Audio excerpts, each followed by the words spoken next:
Bismillahirrahmanirrahim. Bismillahirrahmanirrahim. Assalamualaikum warahmatullahi wabarakatuh. Alhamdulillah wassalatu wassalamu ala Rasulillah Muhammad ibn Abdullah al-qaim bi huquqillah ma dhaqat illa wa farjallah. Rabbi shrah li sadri wa yassir li amri wa hlul 'uqdatam min lisani yafqahu qawli waj'alni wazira min ahli. Amma ba'du. Pendengar RRI dimanapun berada, shaimin shaimat, pemirsa RRI Official yang dimuliakan oleh Allah Subhanahu wa taala. Alhamdulillah wa syukurillah, kita sudah berada di hari ke-13 di bulan suci Ramadan.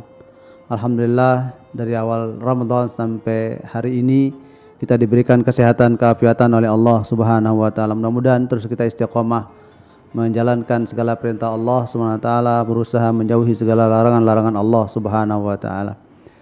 Pendengar RRI rahimakumullah, tema kita pada muzakarah kali ini adalah menggapai maghfirah Allah di bulan Ramadan maupun di bulan-bulan selain Ramadan. Saudara pendengar rahimakumullah, menggapai maghfirah Allah itu di dalam Al-Quran ada 3 cara secara umum untuk menggapai maghfirah Allah Subhanahu wa taala. Yang pertama adalah al-musara'ah ila maghfiratillah. Kita bergegas untuk segera menggapai maghfirah Allah. Yang kedua, al-mubadarah ilal a'malis salihah. Kita berupaya sekuat tenaga untuk menggapai amal saleh, amal perbuatan. Yang ketiga, al-musabaqah ilal khairat. Berlomba-lomba mencapai kebaikan. 3 ini cara utama kita untuk mendapatkan maghfirah, rahmah, ridha Allah Subhanahu wa taala. Yang pertama, al-musara'ah. Di sini dijelaskan oleh Allah Subhanahu wa taala di dalam Al-Qur'anul Karim, surah Ali Imran. A'udzubillahi minasyaitonir rajim. Bismillahirrahmanirrahim. Wasari'u ila maghfiratin min rabbikum wa jannatin arduha as-samawati wal ardu 'iddat lil muttaqin. الذين ينفقون في السراء والضراء والكاظمين الغيظ والعافين عن الناس والله يحب المحسنين والذين إذا فعلوا فاحشة أو ظلموا أنفسهم ذكروا الله فاستغفروا لذنوبهم وما يغفر الذنوب إلا الله ولم يصروا على ما فعلوا وهم يعلمون أولئك جزاؤهم مغفرة من ربهم وجنات تجري من تحتها الأنهار خالدين فيها ونعم أجر العاملين. Ini ayat menjelaskan tentang bagaimana cara menggapai pengampunan Allah SWT. Allah tegaskan, wasari'u ila maghfiratin min rabbikum. Bergegaslah, bersegeralah untuk mendapatkan pengampunan dari Tuhanmu. Dan bergegaslah untuk mendapatkan syurga yang luasnya seluas langit dan bumi, yang dipersiapkan surga seluas langit bumi itu adalah bagi orang yang bertakwa kepada Allah Subhanahu wa taala. Di sini Allah menjelaskan tentang musara'ah ilal maghfirah, musara'ah ilal jannah. Bergegas untuk menggapai pengampunan Allah dan bergegas untuk mendapatkan syurga Allah Subhanahu wa taala. Bagaimana caranya orang-orang yang akan mendapatkan pengampunan dan syurga Allah Subhanahu wa taala? Pertama, alladzina yunfiquna fis sarra'i wad dharra. Pertama adalah orang yang mendapatkan bersegera menuju pengampunan Allah dan surganya Allah itu adalah orang-orang yang selalu menafkahkan harta bendanya, baik waktu-waktu lapang maupun dalam waktu susah. Waktu lapang dia menafkahkan, menginfakkan, mensedekahkan harta benda yang dia miliki, maupun waktu susah dia berusaha berbagi meskipun dalam keadaan kesulitan. Ini orang yang bisa meraih pengampunan Allah dan surganya Allah Subhanahu wa taala. Yang kedua, wal kadhiminal ghaidh, orang yang selalu menahan amarah. Tidak pernah amarah, tidak pernah marah, tidak pernah emosional, ya, dia selalu menahan emosinya, menahan amarahnya. Terlebih di bulan suci Ramadan, di saat kita berpuasa, maka kita harus bisa terkekang, ya, hawa nafsu dan amarah kita dengan sebab puasa yang kita laksanakan. Maka orang yang mampu menahan amarahnya, menahan emosinya, menahan tensinya, tensi marahnya, maka dia termasuk orang yang mendapatkan pengampunan Allah dan orang yang mendapatkan surganya Allah Subhanahu wa taala. Ini yang kedua. Yang ketiga, wal 'afina 'anin nas.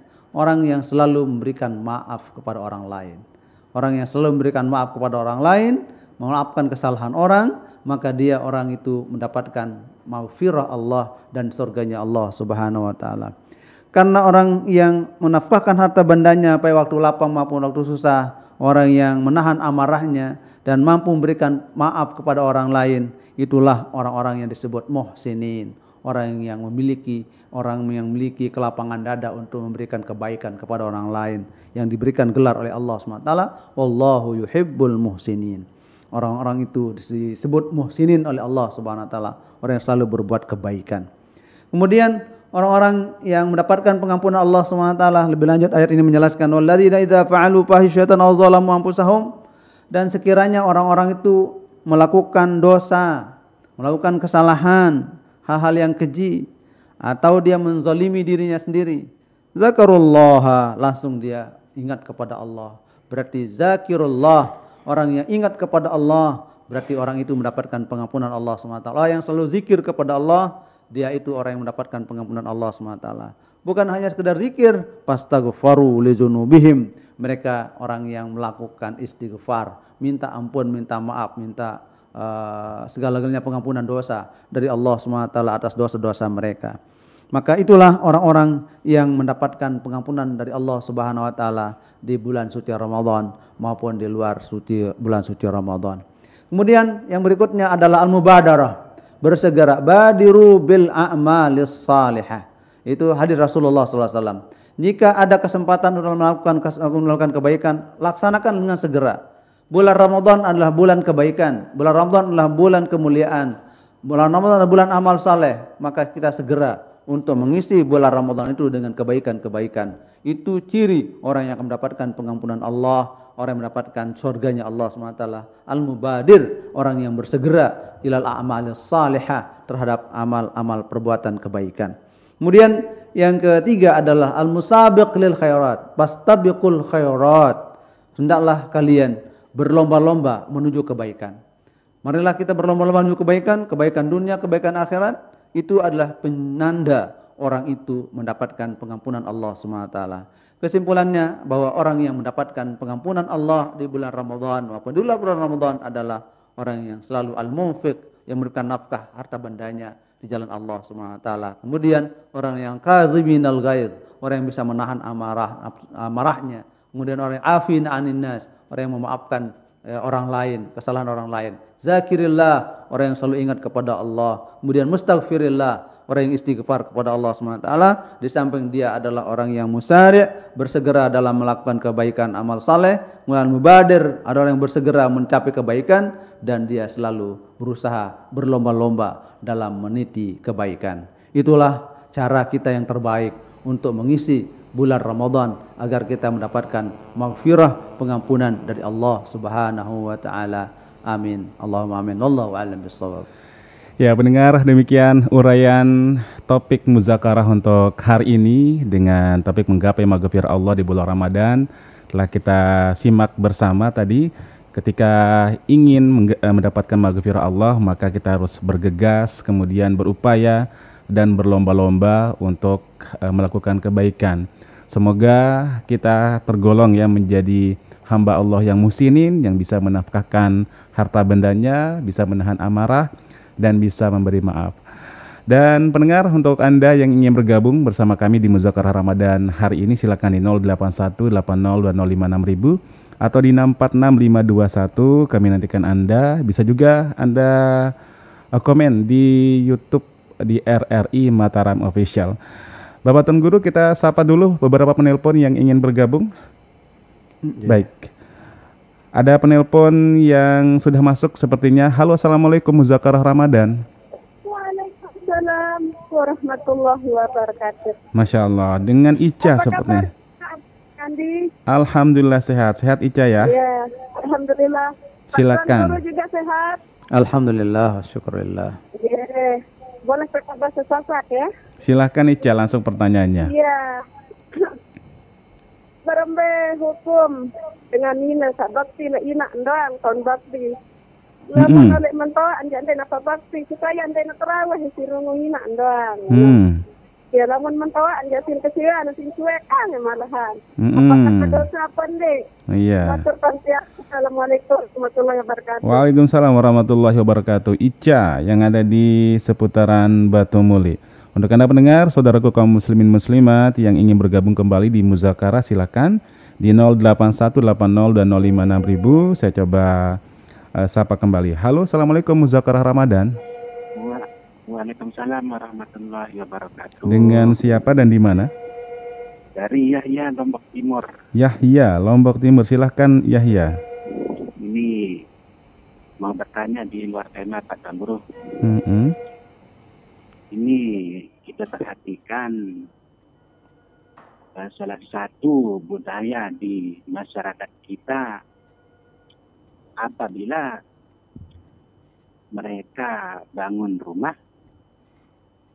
itu mereka itu memotong ayam atau salah satu kebudayaan yang kita tahu kalau kita berkorban untuk apa namanya untuk jin atau korban syirik lah. Oke. Inti pertanyaannya itu, bagaimana ini Pak Yaya? Ya pertanyaan saya, apakah boleh itu? Dan itu kata masyarakat supaya jinnya itu pergi. Baik. Sudah kita tangkap pertanyaannya ini Pak Yaya ya. Ya. Baik, terima kasih Pak Yaya.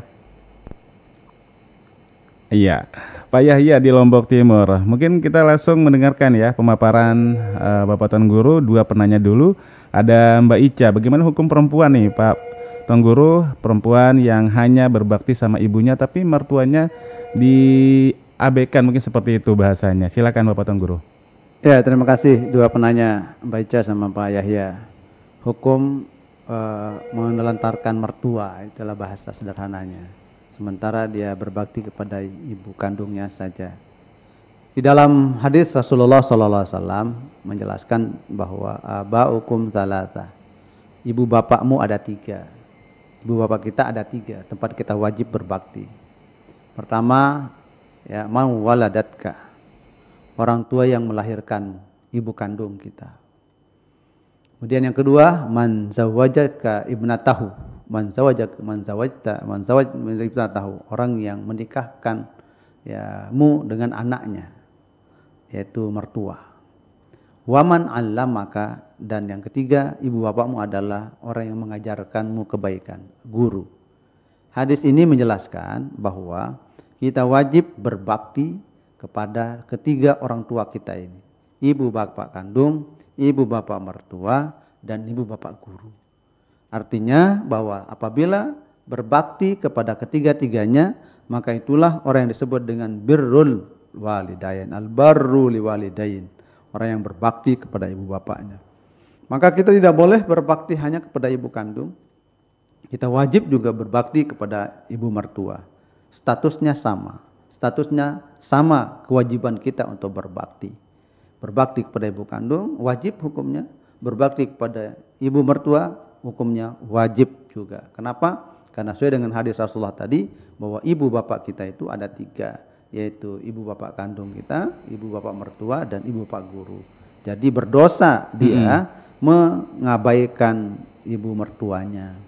Ya, masa anaknya saja yang dinikmati, ibunya yang diabaikan, itu kan dosa besar ya. Termasuk orang yang durhaka kepada ibu bapaknya itu ya.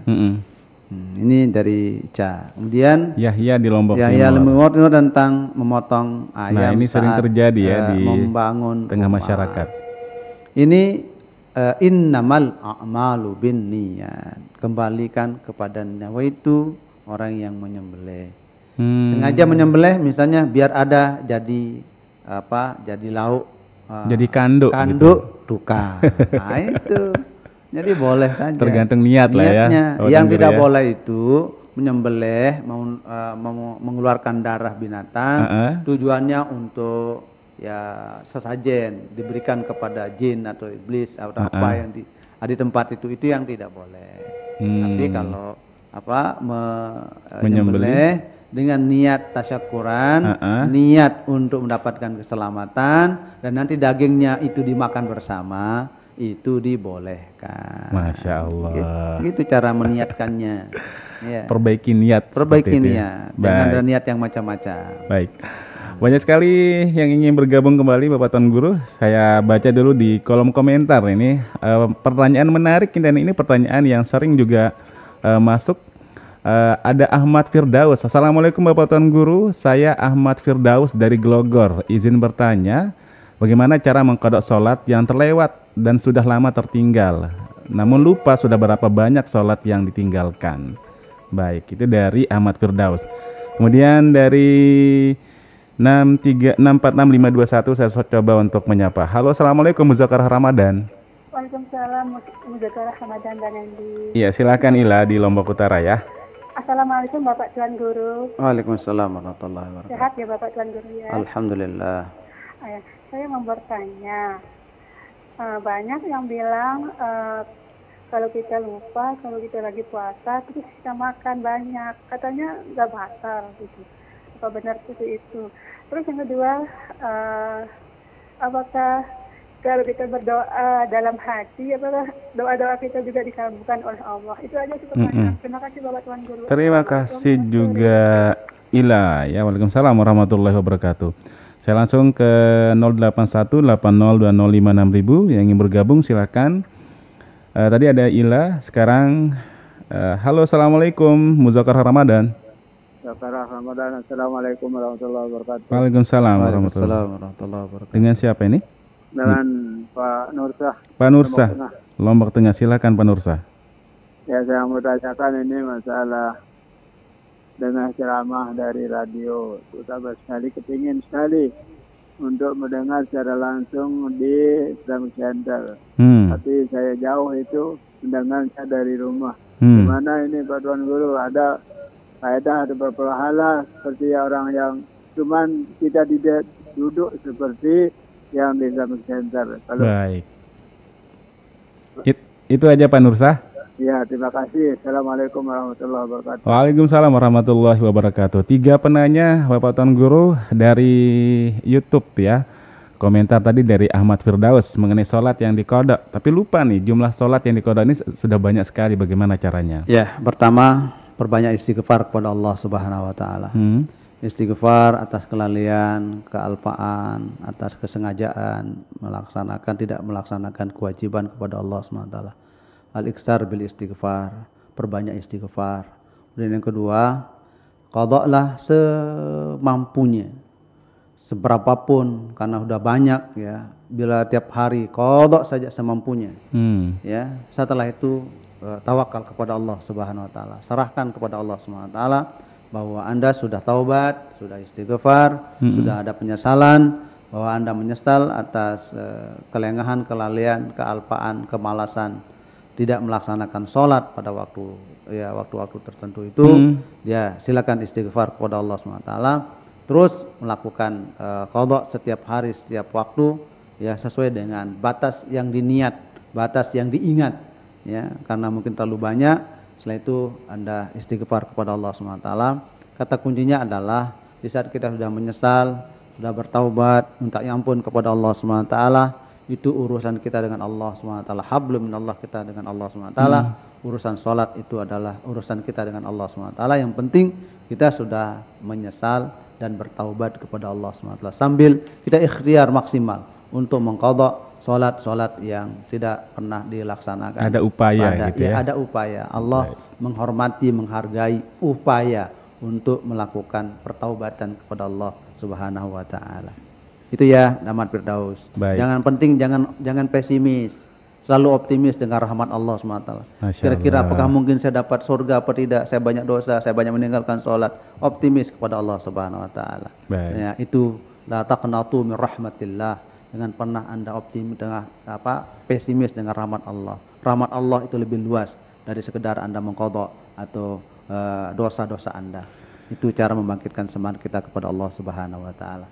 Kemudian dari ILA ke LU lupa makan banyak. Nah ini saya pengen juga. Astagfirullahaladzim. Ya, orang yang lupa berpuasa, ya, kemudian dia makan banyak. Apakah sah puasanya? Maka selama dia masih dalam kategori lupa, maka puasanya sah. Ini pendapat yang muktamad ya. Ada juga yang mengatakan kau sudah kenyang, sudah 2 piring habis itu, masa anda ingat-ingat dia puasa? Nah, itu di luar logika. Itu bukan lupa lagi ya? Bukan lupa lagi, itu bisa sengaja. Tapi kalau emang dia lupa, udah kenyang masih juga lupa, itu kan beda hal. Yang namanya juga manusia kan, bisa lupa total, bisa lupa tidak ingat sama sekali. Maka puasanya itu tidak batal meskipun dia makan banyak dan tetap dia dalam kondisi dia tidak ingat bahwa dirinya sedang berpuasa. Berdoa dalam hati, hati itu dianjurkan dalam agama. Ya, berdoa dalam hati itu lebih bagus ya daripada teriak-teriak gitu kan, mengganggu orang lain. Dalam Al-Qur'an juga Allah jelaskan tentang itu. Maka berdoa dengan dalam hati itu adalah munajat yang paling dekat kita dengan Allah Subhanahu wa taala. Untuk perkuat hati kita ucapkan dengan lisan, bertalafuz untuk membaca doa dengan secara jahar juga boleh ya. Yang penting doa kita itu adalah dalam doa kebaikan kepada Allah Subhanahu wa taala, bukan doa kejelekan atau mencelakakan orang. Ya, itu yang penting. Ikhlas, tawadhu, ya, hudur hati kepada Allah Subhanahu wa taala.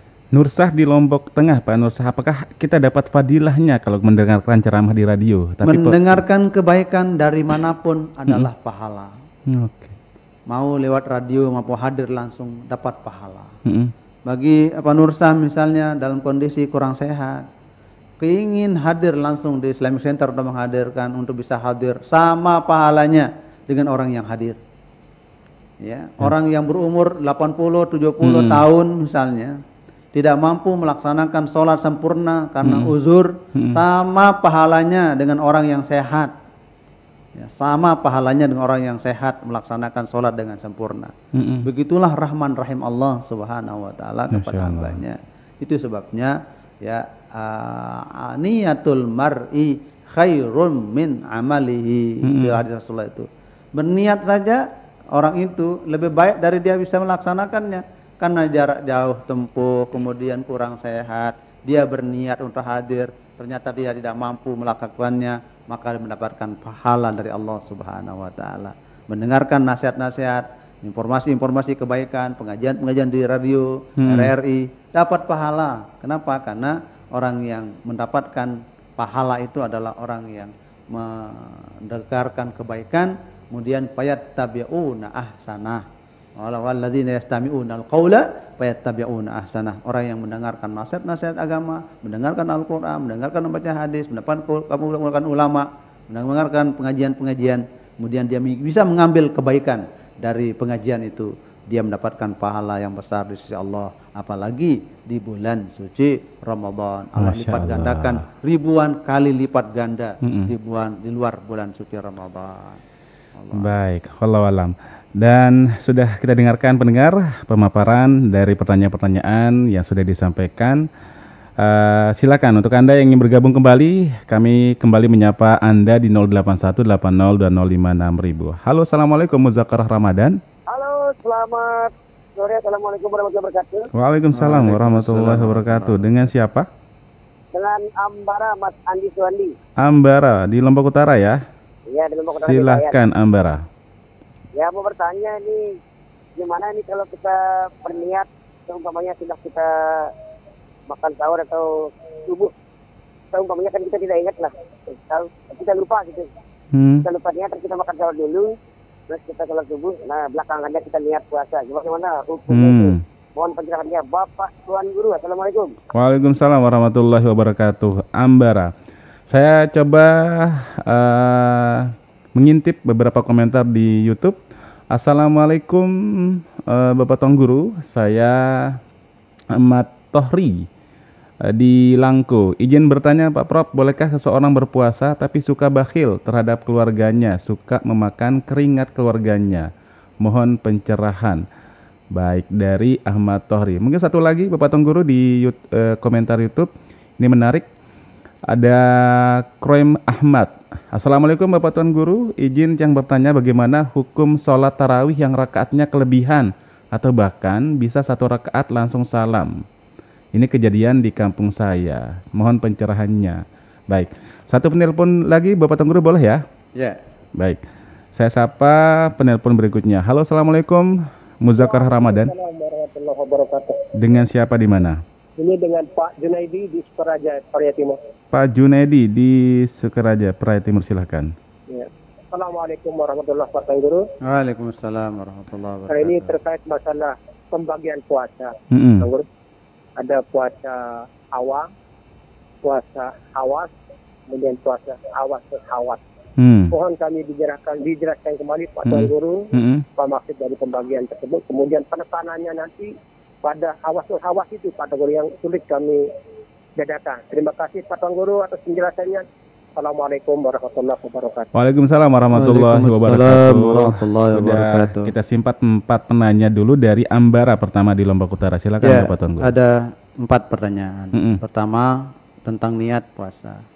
Rukun puasa itu salah satunya adalah niat. Maka bagi kita yang berpuasa, hukum berpuasa itu wajib dan rukunnya pertama adalah niyah. Tabyitun niyah. Mengucapkan niat, meletakkan niat pada malam hari Ramadan. Jadi niat kita itu mulai dari terbit, mulai dari tenggelam matahari, mulai dari maghrib sampai ya sebelum azan. Di situ niat kita berniat puasa. Jika berniat puasa setelah terbit fajar, maka dia wajib qadha puasanya nanti di hari lain. Tapi wujubul imsak, orang itu wajib untuk melanjutkan puasanya. Jangan sebab karena tidak pernah berniat kemudian puasanya batal, kemudian dia makan, tidak boleh. Dia wajib lanjutkan puasanya meskipun dia tidak ya wajib mengqadhanya di hari lain karena rukun puasanya yang tidak dilakukan, yaitu tabyitun niyah, meletakkan niat pada malam hari.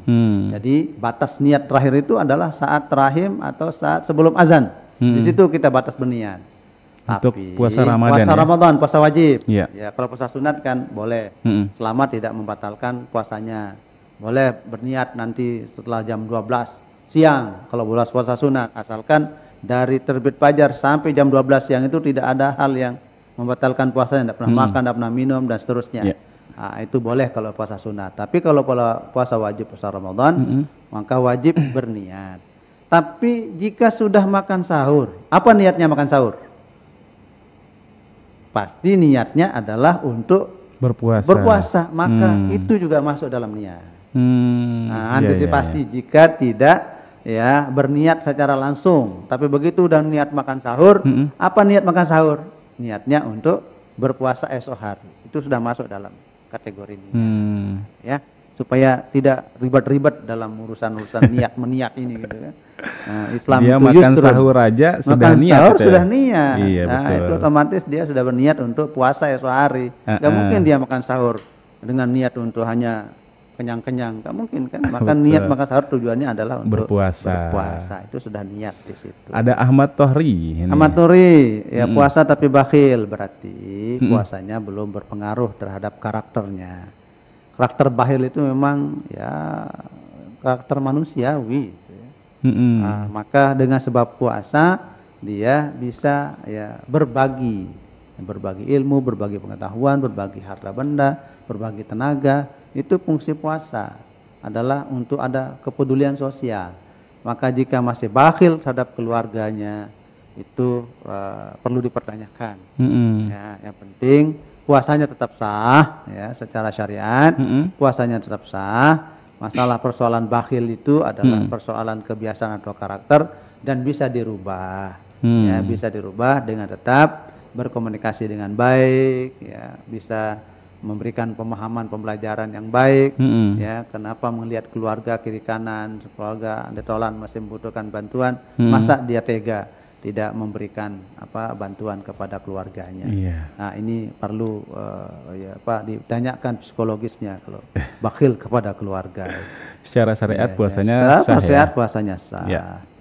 Kemudian hukum sholat tarawih yang kelebihan rakaat.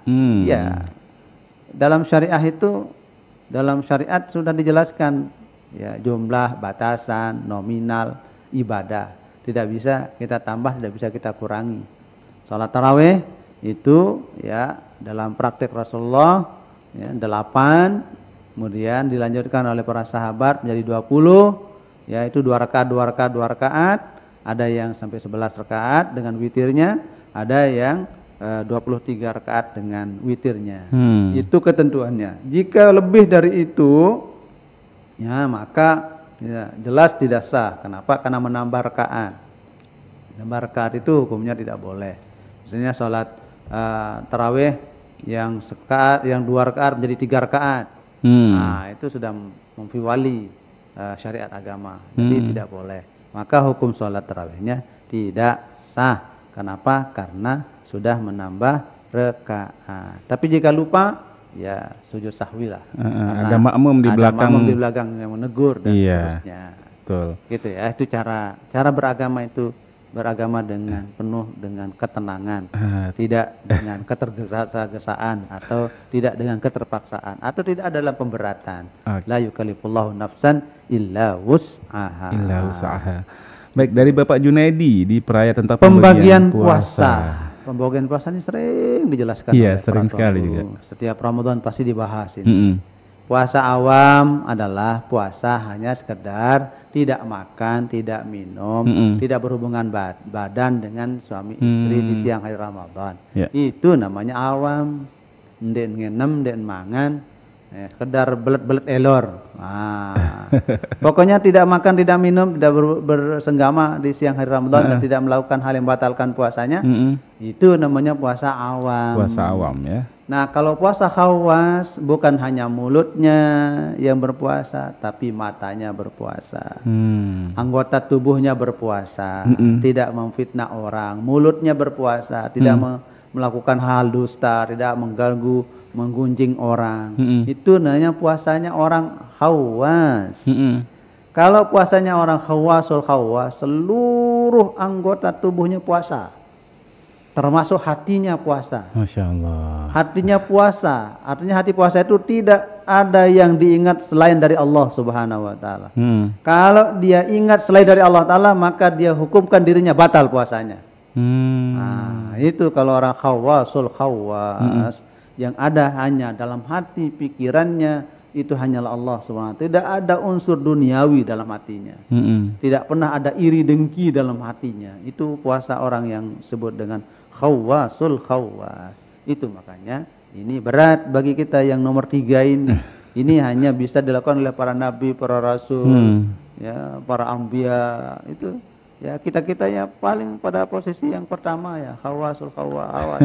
Kalau enggak ya puasa hausul haus gitu kan. Bukan hawasul khawas, hausul haus gitu kan. Hanya dapat lapar dan dahaga saja. Kenapa?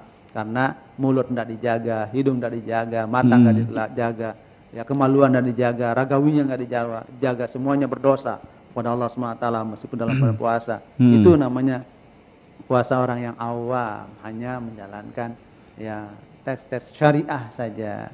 Sedangkan aspek tasawuf, hakikat marifatnya dia tidak lakukan. Orang yang sudah sampai kepada makam khawas itu adalah orang yang sudah sampai makam marifatullah, sudah hakul yakin, ainul yakin.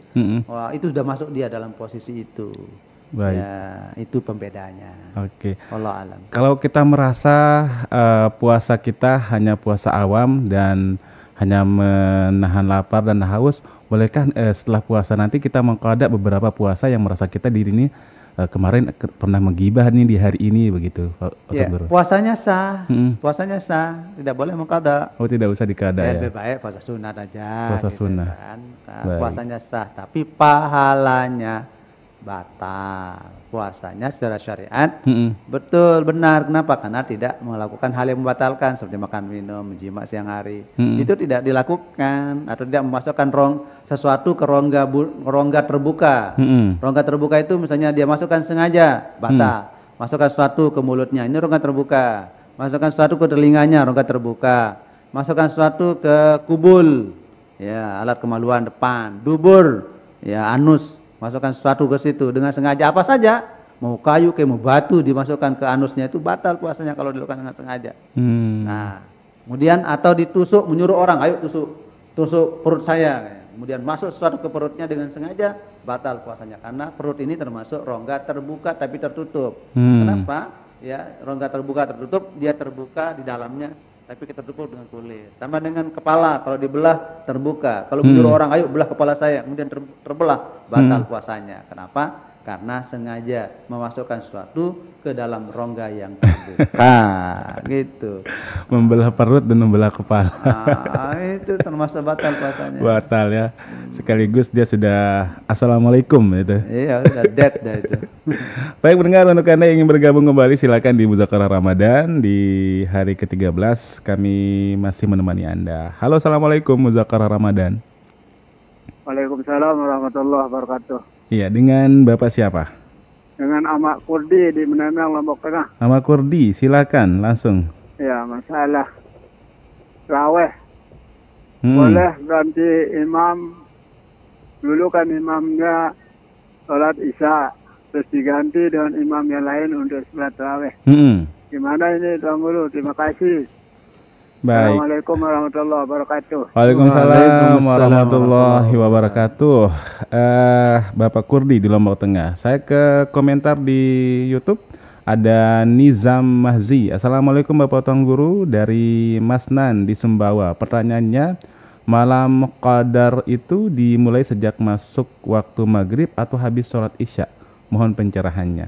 Mungkin langsung Bapak Tuan Guru karena waktu kita. Iya. Pertama sholat tarawih imam. Salat isya dan imam salat tarawih berbeda. Ya silakan saja, tergantung kesepakatan pengurus masjid ya. Tapi paling afdal misalnya imam salat tarawih, imam salat isya, lanjut menjadi salat ya imam di salat tarawih. Boleh saja. Kalau dari pergantian ya karena mungkin karena salat imam salat isyanya agak uzur, boleh maju yang lebih muda, lebih fasih, lebih alim ya. Lebih bagus bacaannya untuk memimpin imam sholat tarawih. Semuanya dibolehkan. Boleh saja. Boleh gitu ya. saja. Asalkan imamnya itu adalah imam yang sudah disepakati oleh masyarakat itu. Ada juga imam yang nggak disepakati, imam yang dibenci itu makruh itu. Ya, makruh sholat berjamaahnya kalau ada imam yang tidak disenangi oleh makmum. Maka jadikan imam yang disenangi, disepakati keilmuannya, kesalehannya, ketindihannya, keilmuannya dan seterusnya. Itu intinya dibolehkan. Dibolehkan. Untuk Bapak Kurdi tadi ya sudah. Kemudian Nizam Mahzi. Lailatul Qadar itu kan namanya juga Lailatul Qadar. Malam Qadar. Berarti namanya malam itu min guru bis syamsi ila tulu'il fajri. Itu namanya malam. Namanya malam itu mulai dari maghrib sampai terbit fajar. Itu namanya malam. Jadi Lailatul Qadar itu turun dari malam ya, maghrib sampai terbit fajar. Tanazzalul malaikatu waruhu fiha bi'idzni rabbihim min kulli amrin. Ya, salamun hiya hatta matla'il fajr. Kan dalam Quran itu. Ya, keselamatan, kebahagiaan, maghfirah, pengampunan Allah itu sampai matla'il fajar, sampai terbitnya fajar. Jadi Lailatul Qadar itu malam kemuliaan, malam pengampunan, malam keistimewaan, malam perlipat gandaan amal ibadah manusia, amal langsung dirubah takdirnya oleh Allah pada Lailatul Qadar itu mulainya dari maghrib sampai subuh. Ya. Penghitungan untuk pelipatan ganda amalan itu dimulai dari sholat maghrib kah? Dari maghrib, dari maghrib. Begitu berbuka saja sebenarnya sudah dapat Lailatul Qadar kita. Ya, begitu kita berbuka, pahala berbukanya saat Lailatul Qadar itu turun sama pahalanya dengan berbuka 89 tahun. Masya Allah. Ya, khairum min alfi syahrin. Dipahami ya pendengar RRI bahwa khairun itu nakiroh itu. Khairun nakiroh, kemudian pakai segat mubalaghah, itu artinya tidak ada pembanding. Nah, kalau bilang menggunakan isim tabdil, akhyaru, afdalu, aksaru, itu ada pembandingnya. Berarti ada yang lebih, ada yang kurang. Kalau ini tidak ada. Tidak ada ya. Tidak ada, menunjukkan bahwa di saat kita melakukan ibadah pada malam Lailatul Qadar itu tak ada bandingannya, minimal. Nah, itu. Jika kita lakukan itu minimal dihitung pahalanya itu setara dengan 1000 bulan. Itu minimal loh. Itu minimalnya. Minimal. Berarti bisa maksimal, bisa ribuan tahun, bisa ratusan ribuan tahun, bisa miliaran tahun. Kuasanya maknanya. Allah ya. Itu hikmahnya kita menjadi umat Nabi Muhammad SAW. Umur kita pendek-pendek. Ya, antara 60-70, sementara umur umat terdahulu itu ratusan ribuan tahun usianya. Baik. Kalau kita kejar-kejaran surga nggak dapat kita. Baik. Nah, itu hikmahnya Lailatul Qadar. Semoga kita tetap istiqomah untuk amalan-amalan di bulan Ramadan ini. Amin. Baik. Bapak Tungguru, nanti kami akan dengarkan kesimpulan dari uraian topik di Muzakarah Ramadan hari ini, tapi kita dengarkan kembali pendukung Muzakarah Ramadan berikut ini. Assalamualaikum warahmatullahi wabarakatuh. Saya Dr. Tuan Guru Haji Muhammad Said Ghazali LCMA, Ketua Basnas Provinsi Nusa Tenggara Barat, mengajak para muzaki dan dermawan untuk berzakat, berimpak dan bersedekah melalui Basnas Provinsi Nusa Tenggara Barat. Basnas lembaga pilihan pertama pembayar zakat dan lembaga utama menyejahterakan umat. Terima kasih kepada seluruh pendengar yang telah mengikuti acara Muzakarah Ramadan melalui Pro 1 RRI Mataram. Semoga dapat meningkatkan kualitas keimanan kita. Wassalamualaikum warahmatullahi wabarakatuh. Ya, pendengar Pro 1 RRI Mataram, saudaraku kaum muslimin muslimat rahimakumullah, telah kita dengarkan uraian topik Muzakarah Ramadan di hari ini dengan topik menggapai maghfirah Allah di bulan Ramadan. Dan kita sampai ke akhir acara, kita dengarkan kesimpulan atau uraian dari keseluruhan uraian yang sudah disampaikan oleh Bapak Tuan Guru tentang topik hari ini. Kepada Bapak Tuan Guru disilahkan. Bismillahirrahmanirrahim. Para pendengar RRI dimanapun berada, saiman-saiman rahimakumullah, menggapai maghfirah Allah, menggapai pengampunan Allah. Pengampunan Allah adalah sesuatu yang didambakan oleh setiap orang yang beriman. Bagaimana cara mendapatkan pengampunan Allah SWT? Allah berikan kepada kita fasilitas. Fasilitas yang pertama adalah takliful ibad. Allah memberikan beban kepada hambanya berupa ibadah. Ibadah itu ada ibadah mahdhah, ibadah wajib, dan ada ibadah ghairu mahdhah. Selama kita melaksanakan ibadah kepada Allah, ibadah wajib seperti sholat 5 waktu, berzakat, puasa, berhaji, itu adalah ibadah wajib. Di saat kita melaksanakan ibadah wajib, maka kita sudah mendapatkan pengampunan Allah Subhanahu wa taala. Ditambah lagi dengan ibadah-ibadah sunnah. Ya, kita berpuasa sunnah di luar Ramadan, kita bisa melaksanakan sholat-sholat sunnah, kemudian kita berinfak sedekah. Itu adalah amalan-amalan sunnah yang menghadirkan maghfirah Allah Subhanahu wa taala kepada kita sekalian. Itu yang pertama, Allah memberikan kita sarana berupa ibadah kepada Allah Subhanahu wa taala. Yang kedua, Allah berikan kepada kita sarana muamalah, pergaulan sosial. Di saat kita bergaul dengan orang, kemudian kita minta maaf kepada orang, memaafkan orang lain, tidak berlaku kasar kepada orang lain, itu juga penyebab mendapatkan pengampunan dari Allah Subhanahu wa taala. Itu aspek muamalah, aspek pergaulan sosial. Maka di saat seperti itu, maka Allah memberikan kita fasilitas yang utama, menggapai maghfirah Allah itu dengan pertama iksarut taubah, memperbanyak penyesalan atas segala kekurangan, atas segala khilafan. Dan sembari kita istighfar kepada Allah SWT. Istaghfiru rabbakum innahu kana ghaffara. Beristighfarlah kepada Tuhanmu karena Allah Maha Pengampun. Itulah cara kita yang paling rasional, paling efektif di dalam menggapai maghfirah Allah di bulan Ramadan maupun pasca bulan Ramadan. Baik. Wallahu a'lam bishawab.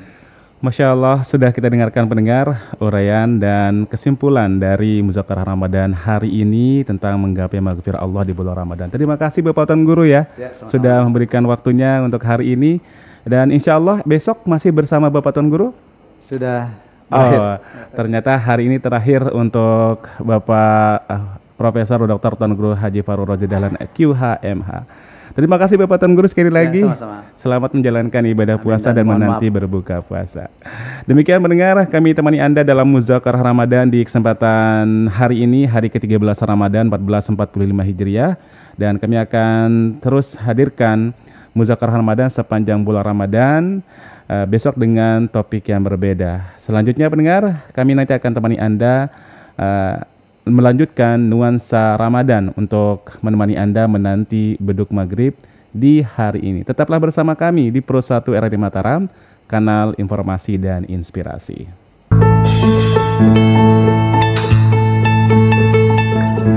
Terima kasih Anda telah mengikuti Muzakarah Ramadan. Semoga Allah Subhanahu wa Ta'ala selalu membimbing kita.